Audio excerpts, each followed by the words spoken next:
اس مسئلہ استعانت اور حل مشکلات پر تفصیلاً بحث کی. ایاک نعبد و ایاک نستعین کی تشریح کرتے ہوئے انہوں نے یہ لکھا کہ اللہ حقیقی طور پر مددگار ہے. اگر اللہ کے بندوں میں سے، اللہ کی مخلوق میں سے کوئی ایسا مددگار مان لیا جائے جس کو اللہ کی دی ہوئی طاقت کا محتاج سمجھا جائے اور اللہ کے اذن کا محتاج سمجھا جائے،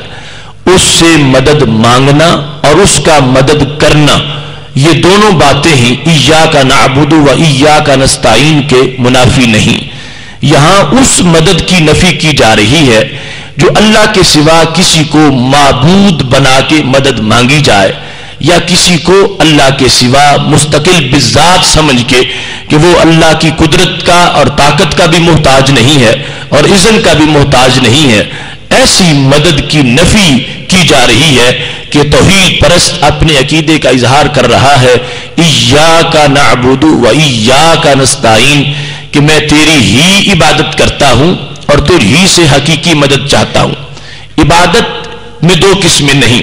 عبادت مجازی ہوتی ہی نہیں، لیکن مدد حقیقت اور مجاز میں تقسیم ہوتی ہے. ایاک نعبد میں ہم تیری ہی عبادت کرتے ہیں، وَإِيَّاكَ نَسْتَعِينُ اور تجھ ہی سے حقیقی مدد چاہتے ہیں. اس واسطے کہ درجنوں احادیث ہیں کہ جس میں اللہ کے سوا مجازن مدد چاہی گئی ہے اور مجازن مدد کی گئی ہے، اور اس عقیدے کو صحابہ کرام علیہم رضوان نے عملاً اپنی زندگی میں ثابت کیا ہے. تو فارسی کے اندر تفسیر عزیزی میں یہ الفاظ ہیں: درینجہ باید فہمید کہ استعانت از غیر بوجہ کہ اعتماد برآں غیر باشد، وعورا مظہر اون الہی نہ داند حرام است. حضرت شاہ عبد العزیز محدث دہلوی رحمۃ اللہ علیہ ایاک نعبد و ایاک نستعین کی تفسیر میں کہتے ہیں درینجہ باید فہمید، اس جگہ سمجھ لینا چاہیے کہ استعانت از غیر کہ اللہ کے سوا کسی اور سے مدد مانگنا، بوجہ اس طرح کہ اعتماد برآں غیر باشد کہ اس غیر پر ہی اعتماد ہو، وعورا مظہر اون الہی نہ داند اور اس غیر کو اللہ کی مدد کا مظہر نہ جانے، اسے مستقل بذات سمجھے کہ یہ اپنے پاس سے کر رہا ہے، اللہ کی مرضی کے بغیر کر رہا ہے. اگر کوئی ایسا کرتا ہے تو حضرت شاہ عبد العزیز رحمۃ اللہ علیہ نے لکھا حرام است. اس طرح کی مدد غیر سے مانگنا یہ حرام ہے کہ اگر اس غیر کو اس نے اللہ کی مدد کا مظہر نہیں جانا اور اسی پر اعتماد ہے کہ اللہ کے سوا یہی سب کچھ کر سکتا ہے اور یہ مستقل بذات ہے. اگر کسی نے اللہ کے سوا کسی بڑی سی بڑی شخصیت سے یا کہ مخلوق کے کسی فرد سے ایسی استعانت چاہی تو اس کو انہوں نے حرام قرار دیا کہ ایسا مدد کا طلب کرنا حرام ہے. اب دوسری شک بیان کرتے ہیں کہ جو جائز ہے اگر التفات محض بجانب حق است وعورا یک از مظاہر اون دانستہ، کہ کوئی شخص مدد تو مانگتا ہے رسول اکرم صلی اللہ علیہ وسلم سے اور مدد مانگتا ہے اللہ تعالیٰ کے اولیاء رحمہم اللہ سے، اور ان کو اللہ کی مدد کا مظہر جانتا ہے اور اس وقت بھی توجہ اس کی اللہ کی ذات کی طرف برقرار ہے، اسی کو کائنات کا متصرف بالذات سمجھتا ہے اور اسی کو ہی قادر مطلق سمجھتا ہے، اور یہ درمیان میں جو ذات ہے اس کو اس شخص نے اللہ کی مدد کا مظہر مانا ہوا ہے کہ مدد اللہ ہی کی ہے اور اس جگہ سے اس مدد کا ظہور ہو رہا ہے. تو حضرت شاہ عبد العزیز فرماتے ہیں بغیر استعانت نماید، یہ عقیدہ رکھتے ہوئے غیر سے، اللہ کے غیر سے استعانت چاہتا ہے، دور از عرفان خہد بود، یہ بات معرفت سے دور نہیں ہے. وہ در شرع نیز جائز است اور شریعت میں بھی جائز ہے. وہ انبیاء اولیاء این نوع استعانت بغیر کردہ اند،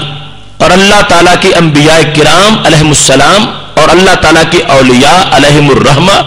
اس قسم کی استعانت غیر سے کرتے ہیں اور بغیر کردان کسی کے چاہنے پر ان کی مدد بھی کرتے ہیں. ودر حقیقت این نوع استعانت بغیر نیست بلکہ استعانت بحضرت حق است. حضرت شاہ عبدالعزیز فرماتے ہیں اس عقیدے کی بنیاد پر اللہ کی مخلوق کے کسی فرد سے مدد چاہنا یا مخلوق کے کسی فرد کا کسی کی مدد کرنا کہ متصرف بالذات تو صرف اللہ کی ذات ہے اور یہ ولی یا نبی اس کی مدد کا مظہر ہے، اپنی طرف سے کچھ بھی نہیں کر سکتے.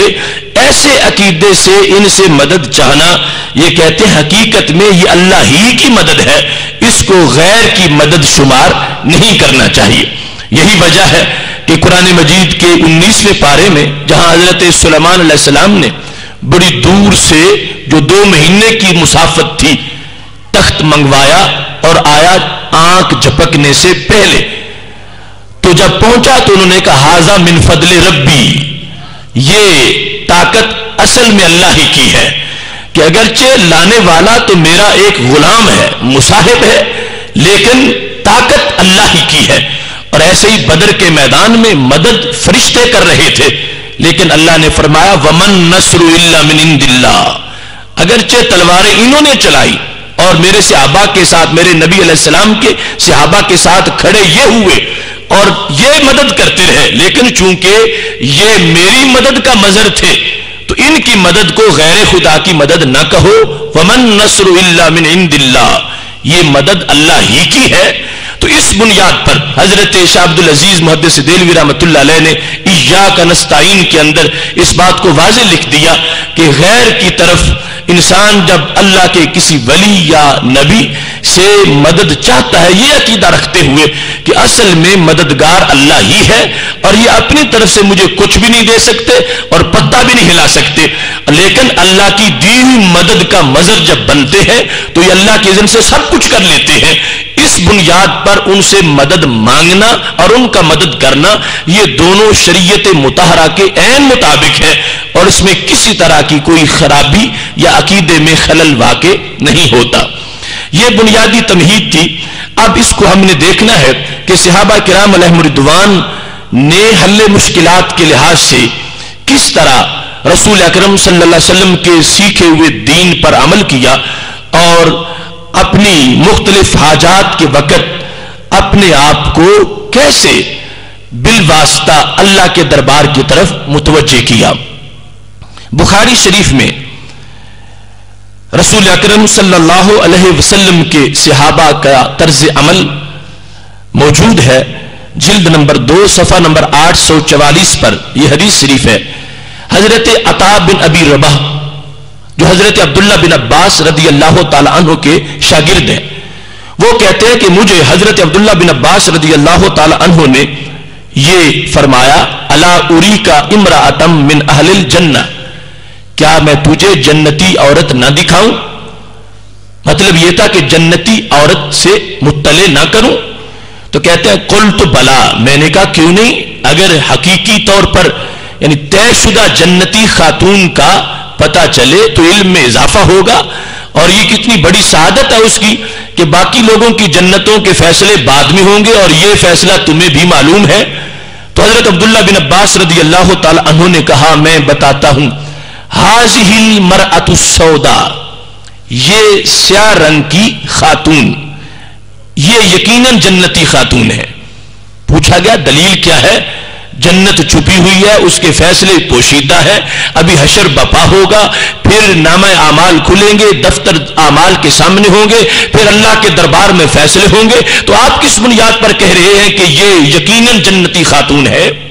تو حضرت عبداللہ بن عباس رضی اللہ تعالیٰ عنہ جو رسول اکرم صلی اللہ علیہ وسلم کے چچا زاد بھائی بھی ہیں اور مفسر بارگاہ رسول علیہ السلام بھی ہیں، انہوں نے اپنے عقیدے کا اظہار کیا. کہنے لگے اتت النبی صلی اللہ علیہ وسلم، میرے ہوتے ہوئے یہ خاتون رسول اکرم صلی اللہ علیہ وسلم کے پاس پہنچی تھی. فقالت انی اسرع، انہوں نے آ کے کہا یا رسول اللہ صلی اللہ علیہ وسلم مجھے مرگی کا دورہ پڑتا ہے، واتکشف اور بے پردہ ہو جاتی ہوں، فادع اللہ لی، اللہ سے دعا کرو